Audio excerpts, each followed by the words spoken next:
அருந்ததியினர்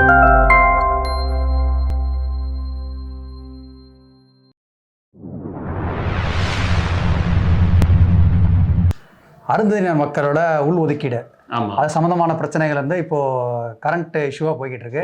பல ஸ்டாண்டுகள் இருக்கு. திரும்ப வந்து அதுக்கு ஏத்தாப்புல சொல்றாரு. அதுக்கு ஏத்தாப்புல நிறைய யூடியூப் சேனல்ல வந்து நிறைய வீடியோஸ்லாம் போடுறாங்க.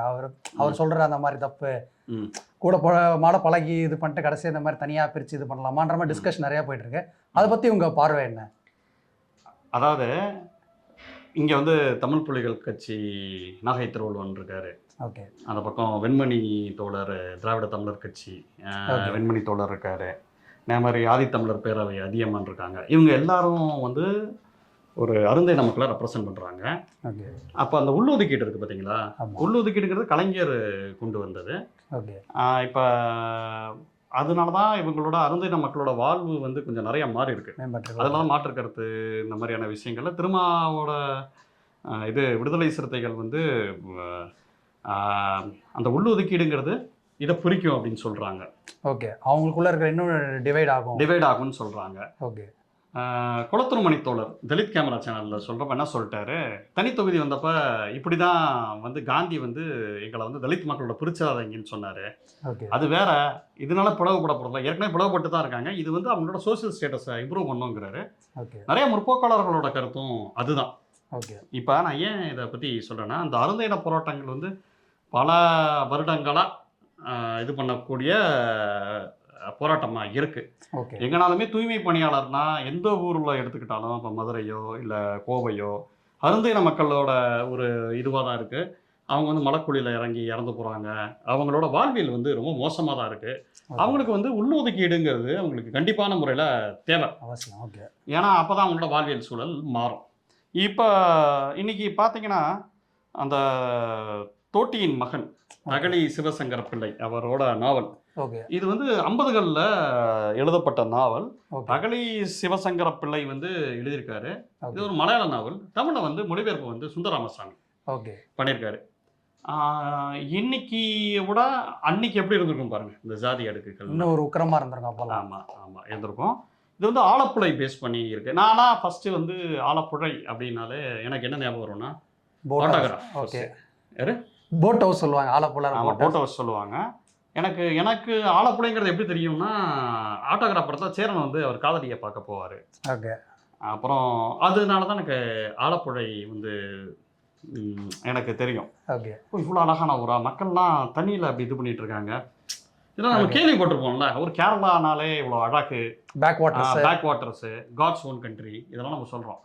அதை தாண்டி கேரளானாலே ஜாதி படிமம் இருக்கக்கூடிய ஊராகவும் இருக்குங்கிறது ரொம்ப முக்கியமான விஷயம். எனக்கு கம்யூனிச மாநிலம், அதில் மாற்று கருத்து இல்லை. பட் அதில் இருக்கக்கூடிய அங்கேயே அப்படி ஜாதிய பிடிமானம் கூட இருக்குது, அந்த ஊருக்கு இருக்குது. அதில் வந்து கிளாசிக் எக்ஸாம்பிள் பார்த்தீங்கன்னா, நம்ம தோட்டியின் மகன் வந்து 50களில் இருக்கக்கூடிய ஆலப்புழையை வந்து பதிவு செய்யுது. அதை வந்து 56 போலையோ நம்ம இவர் சுந்தரராமசாமி வந்து மொழிபெயர்க்கிறாரு. மேபி நான் வருடத்தை தப்பாக கூட சொல்லலாம், நீங்கள் அதை என்னன்னு செக் பண்ணிக்கோங்க. தோட்டியின் மகன் அதாவது எனக்கு ரொம்ப ஒரு நேர்கோட்டில் செல்லக்கூடிய ஒரு கதை. அது ஒரு இல்லை பின்ன வினுத்தம் அதெல்லாம் இல்லை, ஒரு நார்மலான சுடலை முத்து அப்படிங்கிறவர் வந்து தான் தோட்டி ஆகக்கூடாதுன்னு நினைக்கிறாரு. அப்போ அவங்க அப்பா இறந்து போயிடுறாரு. ஆட்டோமேட்டிக்காக அவருக்கு அந்த வேலை வந்துடுது.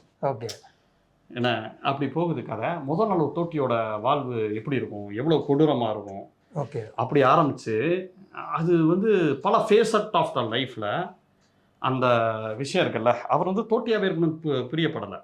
ஆனால் ஒவ்வொருத்தரும் அவங்கள வந்து பிறவியாக நினைக்கிறதா இருக்கட்டும், ஒரு மனுஷனாகவே மதிக்காததாக இருக்கட்டும். ப்ளஸ் இவருக்குள்ள அந்த இது பண்ணப்பே அவரோட அந்த ஜாதிய நாத்தம் ப்ளஸ் இந்த நாத்தம் எல்லாமே அவருக்குள்ள ஒட்டிக்கிது. தொட்டியே ஆகணும்னு நினைச்சவர் அது ஸ்டார்டிங்கில் அவங்க அப்பாவுக்கு, அதாவது அவங்க இதெல்லாம் அள்ள பிறகு அவங்களுக்கு உணவு கொடுப்பாங்களாம். இவருக்கு அப்போ உணவு வாங்க விருப்பம் இல்லை. பார்த்தா அவங்க அப்பா வந்து படுத்த படுக்கையாக இருப்பார். ஏதாவது உணவு வாங்கிட்டு வந்திருப்பாருன்னு பார்த்தா இவர் வாங்கிட்டு வந்திருக்க மாட்டார். திருப்பி கொஞ்சம் போய் திருப்பி கேட்குறப்ப அவங்க அப்பா பசியோடு இருக்கிறப்ப யாரும் தரமாட்டாங்க. நான் அப்பயே கொடுத்தேன், நீ வாங்க வேண்டியதானே. ஒரு மனிதர்களாகவே பார்க்காம அங்கே வேறு கேஸ்ட் வேறு வேலை செய்கிறவங்க இருப்பாங்க. வக்கீல் வீட்டில் போய் இவர் இது பண்ணுவார். ஸோ இன்றைக்கி தான் நமக்கு வந்து ஒரு மாடர்ன் டாய்லெட்டில் முனிசிபாலிட்டியில் நம்மளோட இன்னைக்குமே மலக்குழி மரணங்கள் தொடர்ச்சியா நடக்குது. ஆமா, நிறைய பேர் உள்ள போயிட்டு க்ளீன் பண்ண போயிட்டு அப்ப வந்து எப்படின்னா இது மாதிரி ட்ரை லெட்டின்ஸ்ன்னு சொல்லக்கூடிய ஒரு இதுதான் இருக்கும். ஸோ தோட்டிகள்லாம் வருவாங்க போல, வீட்டில் மலத்தெல்லாம் இது பண்ணி மொத்தமாக அவங்க வந்து சாம்பல் போட்டு அதை எடுத்துகிட்டு போவாங்க. இது பாரதி கண்ணனோட நாவல்லையும் பார்க்க முடியுது. ஸோ இவரும் அந்த மாதிரி ஒரு தோட்டியாக இருக்கார். அது எவ்வளோ பெரிய ஒரு கொடூரமான ஒரு விஷயமா இருந்துச்சுன்னா, இவர் மைண்ட் செட்டு அதுக்குள்ள என்னடா இந்த வேலையெல்லாம் பார்க்கணுங்கிறது இருக்குல்ல, அடுத்தவனோட மலத்தாள்றது இருக்குல்ல, அது மாதிரியான ஒரு மோசமான ஒரு ஃப்ளஷ் பண்ணாத ஒரு டாய்லெட் பார்த்தா நமக்கு வந்து அருவருப்பாக இருக்கும். ஆமாம், அதே நம்ம மூட்டை போத்திக்கிட்டு ஒரு மாதிரி அந்த வர்க்கத்துல இருந்து வரோம் நம்ம ஒரு மாதிரி. இப்ப இவங்க பாத்தீங்கன்னா இதை வந்து முகம் சுளிக்காம வேலை செய்யணும். அதை தாண்டி அவன் வந்து இவன் மனுஷனா கூட மதிக்க மாட்டான் அப்படிங்கிறது இருக்குல்ல. அவன் வீட்டு மரணத்தை தான் ஆள்றாங்க, இவங்க ஆள்றாங்க. ஆனா அவர் வந்து கெத்தா இருப்பாரு, இவர் வந்து அடங்கிதான் போகணும். இப்படி ஒரு சமூக சூழல்ல சுடலை வந்து இது பண்ணப்படுறாரு. அப்புறம் சுடலைக்கும் பிச்சாண்டிக்கு உண்டான ரிலேஷன்ஷிப், அவங்க அப்பாவை புதைக்கிறதுக்கு ஒரு இடம் கிடைக்காது. ஓகே, எங்கள் அப்பா இறந்து போயிருப்பாரு, அவங்க அப்பா கையில் காசு இருக்காது. சரி வேற எங்கேயோ போச்சுட்டு வருவாங்க, பார்த்தா நாயெல்லாம் குதிரை விட்டு போயிடும். ஓகே, ஸோ அது வந்து மேலோட்டமாக இருக்கும். ஸோ அதில் இது பண்ணுவாங்க. அது எங்கெங்கேயோ போகும் நாவல்.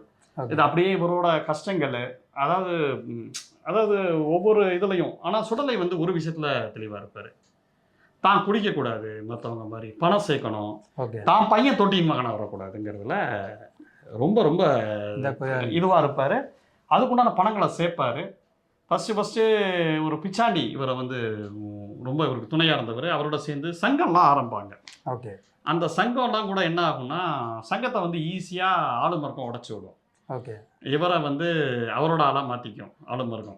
ஓகே, ஸோ பிச்சாண்டி மேலே திருட்டு பட்டம் கட்டி, பிச்சாண்டியை வந்து இவருக்காக உணவு அளித்த பிச்சாண்டி மேலே திருட்டு பட்டம் கட்டி அவரை வந்து இது பண்ணி அவங்க ஃபேமிலியை நிர்மூலமாக்கி, ஓகே, அந்த மாதிரி ஒரு ஆங்கிள் போயிட்டு இருக்கும். எல்லாத்துக்கும் இவர் உடந்தையாக இருப்பார். சுடலை தான் அந்த அதாவது இவரை வளர்த்து விட்ட அண்ணனையே, அவங்க அப்பா இல்லாமல் இருக்கிறப்ப வளர்த்து விட்ட அண்ணனே காலி பண்ணுறது இருக்குல்ல. அப்போ அவங்க ஃபேமிலி ஃபுல்லாக அவங்க அம்மா அந்த குழந்தைகள் வந்து அனாதையை விடப்பட்டு அவருக்கு திருட்டப்படம் கட்டி அவர் ஊரை விட்டு ஓடி இப்படிலாம் நடக்கும்.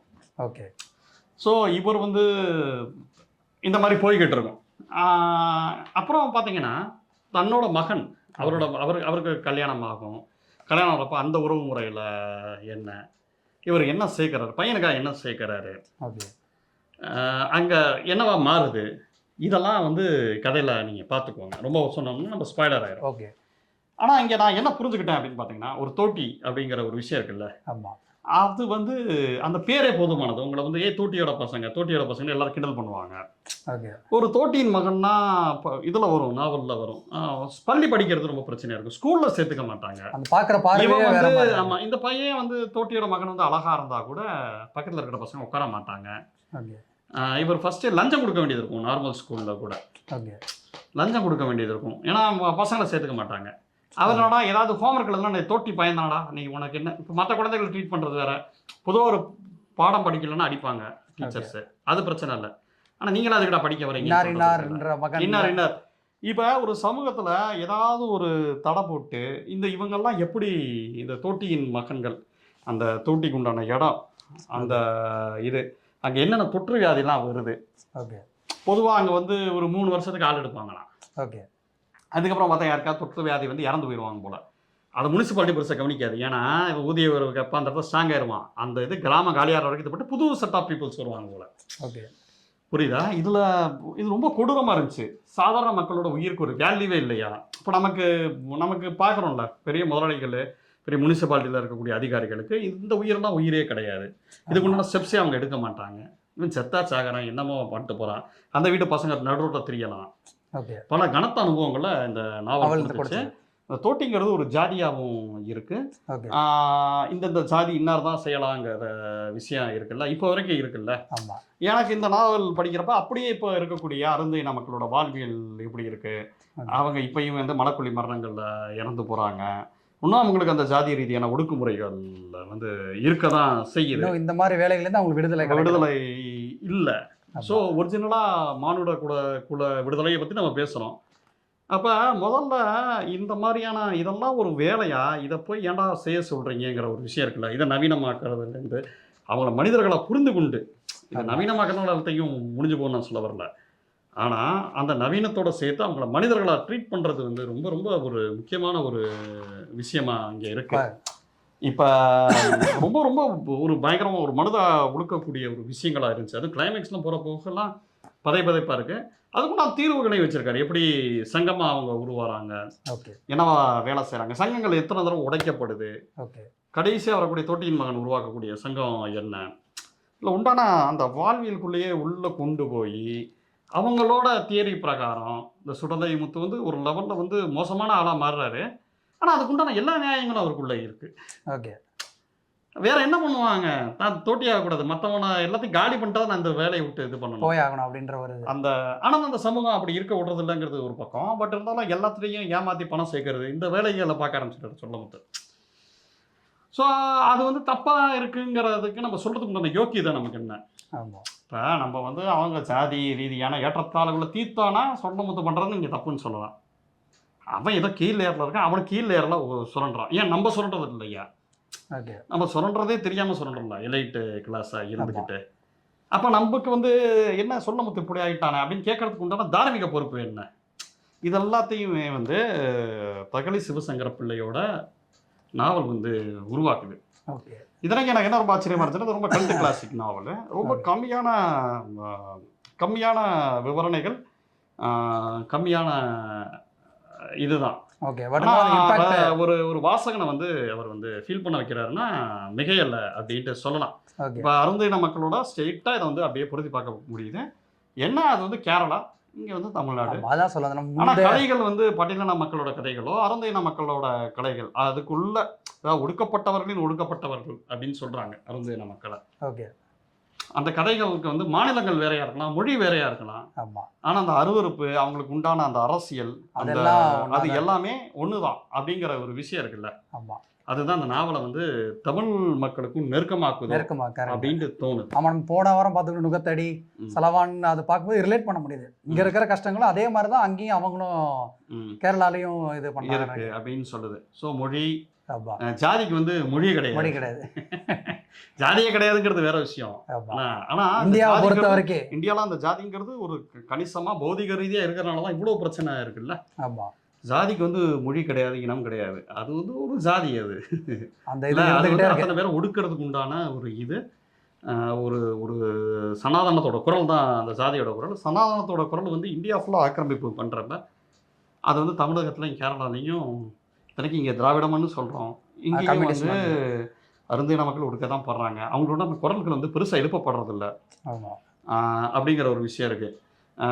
அதே மாதிரி கேரளாலையும் இதே தான், அப்படி தான் இருக்குது. அது கம்யூனிசம்னு நம்ம சொல்கிறோம்.